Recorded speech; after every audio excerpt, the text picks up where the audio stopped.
Hello everyone. Welcome to Master Mains PYQ program of NEXT IAS. Today we will discuss another question of environment that was asked in your UPSC CSC GS3 mains. So the question of the day is, the Intergovernmental Panel on Climate Change has predicted a global sea level rise of about 1 meter by AD 2100. What would be its impact in India and other countries in the Indian Ocean region? And it was a 15 marker which was supposed to be answered in 250 words. If you look at this particular question, this caters to the subtopic of environmental degradation in your UPSC syllabus. So before we jump to the solution of this particular question, let me briefly discuss the approach to this question. So the approach will be that in my introduction, either we can directly talk about the IPCC report, its basic findings, its findings.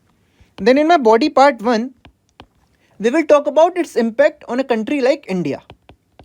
Then in my next body part, we will talk about its impact on other countries in the Indian Ocean region.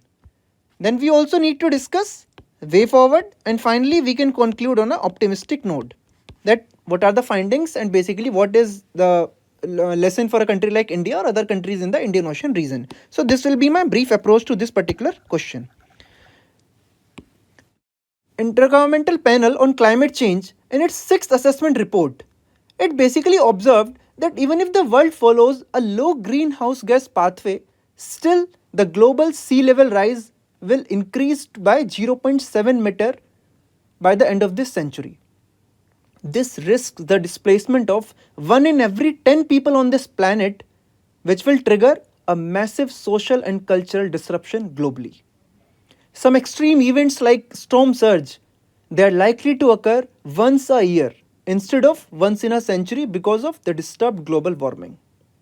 The report also adds that human activities, it is specifically talked about human activities, that it has already caused 1 degree Celsius of global warming since the pre-industrial levels. This is such a major event that you can talk about, that human activities, as per the findings of this report, it has already led to 1% increase in the global level warming. And this report also predicts a harsh reality, with the world suffering from food shortages, wildfires, and the near elimination of coral beaches by 2040. So this can be my brief introduction. Need not to go by every fact, every finding of this report. We can obviously cut it short because it is a 15 marker and my introduction has to be summarized in 30 to 40 words. Talking about the first part of the body, if we talk about the impact on India, basically as per a recent speech by our respected Prime Minister, India will achieve the net zero emissions by 2070. By that he meant that there won't be any this carbon emissions by 2070, and even by 2030 India will achieve 50% of its energy needs by renewable energy. But the harsh reality is that none of this will stop this 1.5 degrees Celsius of sea level rise. So if we talk about impact on India, the first impact can be coastal cities inundation. What is that?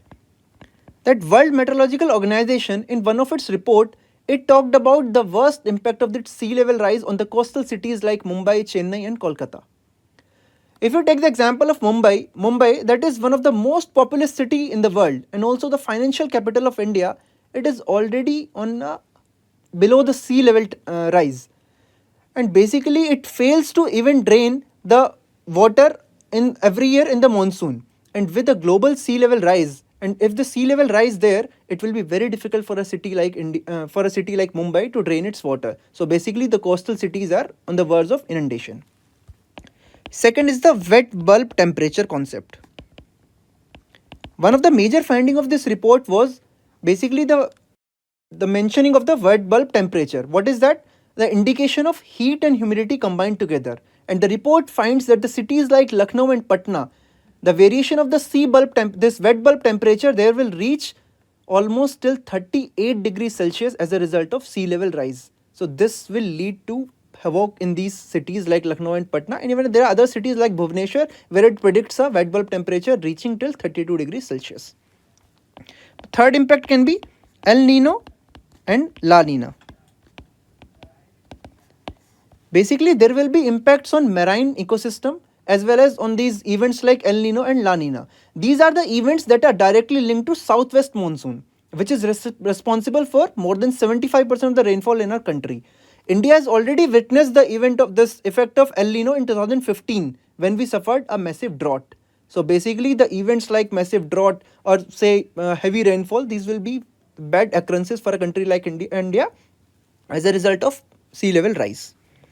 Fourth impact will be biodiversity loss. We know that India's biodiversity is very unique. It is we are a hotspot of biodiversity across the globe. India's coastal biodiversity that will be very badly affected as a result of sea level rise, and we have the example of Andaman and Nicobar Islands also, where this entire coral bleaches were suffered as a result of warmer sea ocean and sea temperature as well as the rising sea temperature. So these were some of the impacts. If we talk about more impacts, it will be the fifth impact will be displacement and rehabilitation. Basically, these climate communities, the communities which lies on the coastal areas, they are on the fear of becoming climate refugees. Why so? We have the example of Sundarban's Delta. It is one of the largest mangrove system in the world. But with the destruction of this coastal livelihood, this report also highlighted that there has been an increase of child trafficking activities in the Sundarbans Delta. Why? Because it badly affects their lives and livelihoods. These people become climate refugees. They have to migrate from one place to another, which affects their overall habitat. Next will be agricultural disruptions.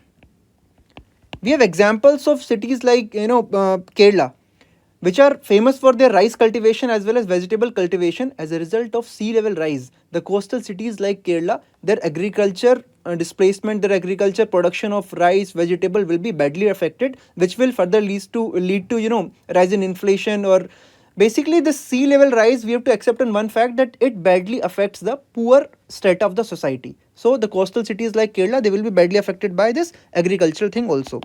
Seventh impact we can talk about will be economic impact. Basically, these coastal cities, be it Mumbai, be it Kerala, be it Chennai, they are famous for their tourism industry. So when this sea level rise will impact every other aspect, tourism too will be badly affected. Why so? Because people across the globe, they will be afraid to reach out to these cities for their tourism or some other activities, and that will be a major impact on the economic center of the local people. The eighth impact that we can talk about will be the extreme events. They will get a boost.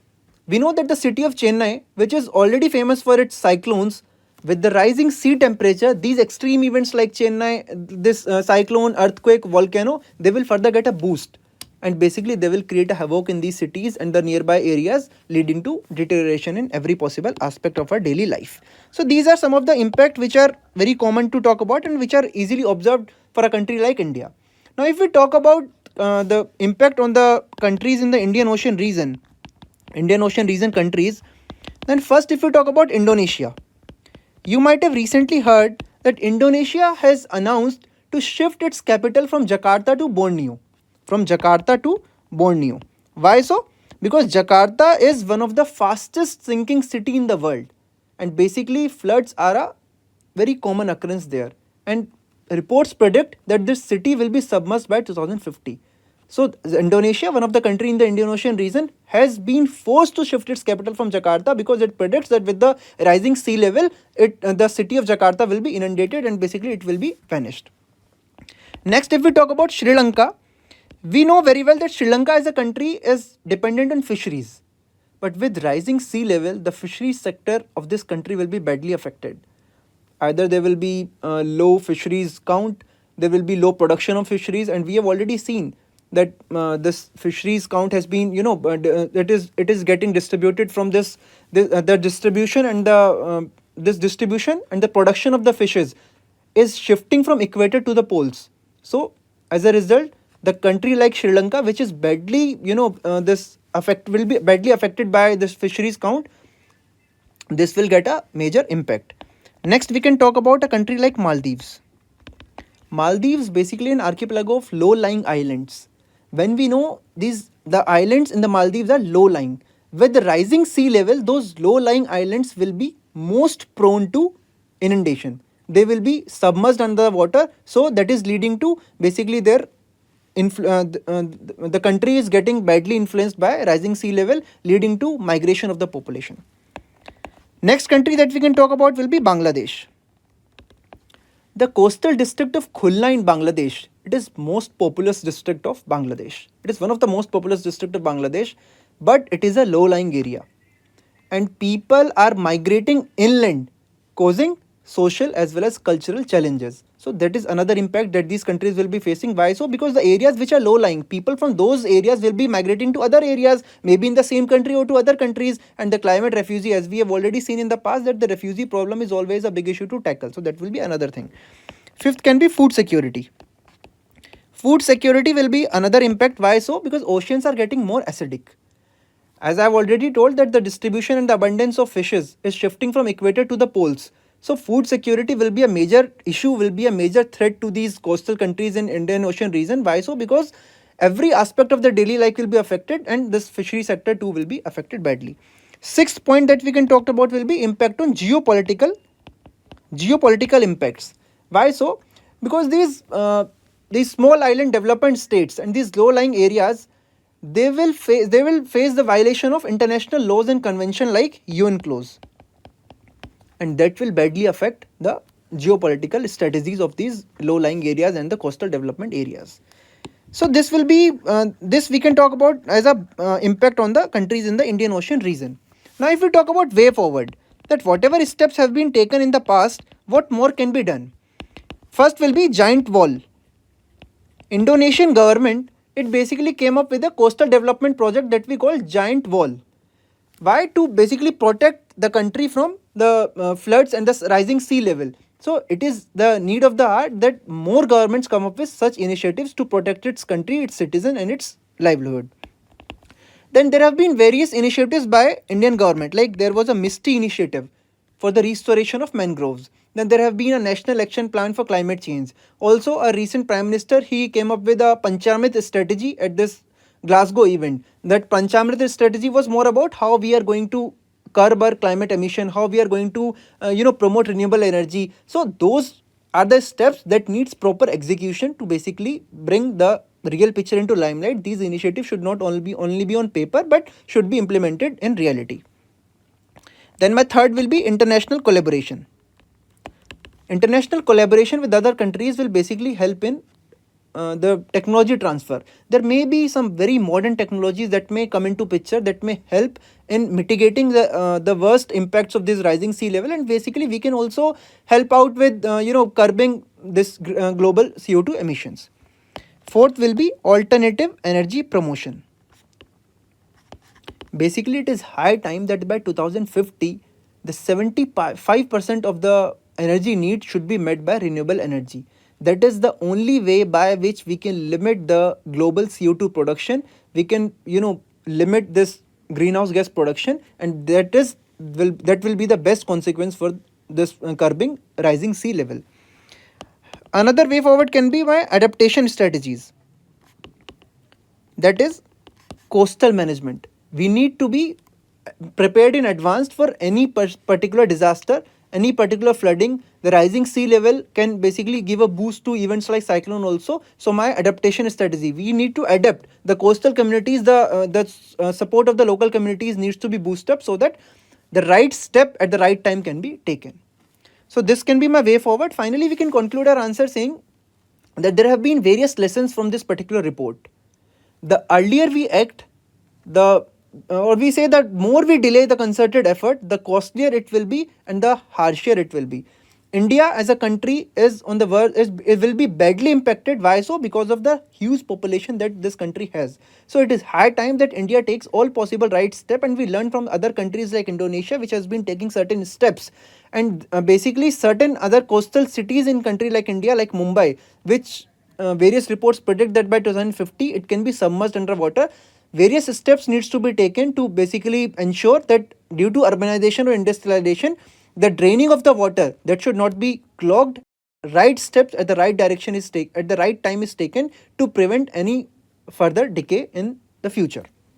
That's all about the answer of the day. We will meet in some other video tomorrow. If you like the content, kindly like the video, share it with your friends and comment on the video. Thank you. Have a good day.